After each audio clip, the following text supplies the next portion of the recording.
कर दिया गया था।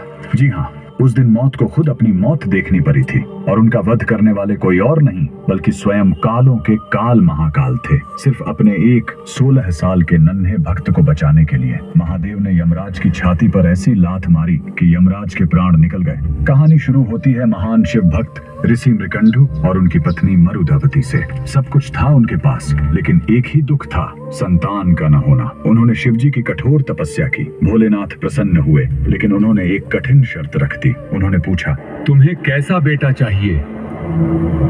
एक जो 100 साल जिए लेकिन मूर्ख हो, या एक ऐसा ज्ञानी बेटा जिसकी उम्र सिर्फ 16 साल हो? ऋषि ने पत्थर दिल करके कम उम्र वाला ज्ञानी बेटा चुना। घर में किलकारी गूंजी। बेटे का नाम रखा गया मार्कंडेय। मार्कंडेय बड़ा होने लगा, उसका तेज बढ़ता गया।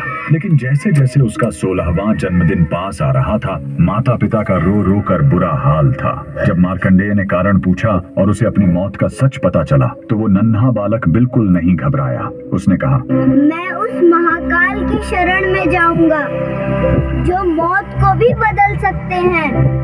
वह घर छोड़कर एक पवित्र और सुंदर नदी के किनारे आ गया। उसने मिट्टी से एक शिवलिंग बनाया और तपस्या में लीन हो गया। लगातार 3 दिन बीत गए। तीसरे दिन जब मार्कंडेय पूरे 16 साल के हुए, तो यमराज ने अपने यमदूतों को भेजा। यमदूत जब उसे छूने गए, तो मार्कंडेय की भक्ति के तेज ने उन्हें रोक दिया। हार मानकर वो भाग खड़े हुए। अब यमराज का गुस्सा फूट पड़ा। वो खुद अपना घातक काल पाश लेकर वहां आ पहुंचे और गरजे, बालक, तेरा समय पूरा हुआ। डरा हुआ मार्कंडेय शिवलिंग से लिपट गया। यमराज ने अपना फंदा फेंका, लेकिन यही उनसे सबसे बड़ी गलती हो गई। वो फंदा बालक के साथ साथ स्वयं शिवलिंग पर भी जा कसा। उन्होंने अनजाने में महाकाल को बांधने की कोशिश की थी। तभी जोरदार धमाका हुआ। शिवलिंग फटा और कालों के काल महाकाल प्रकट हुए।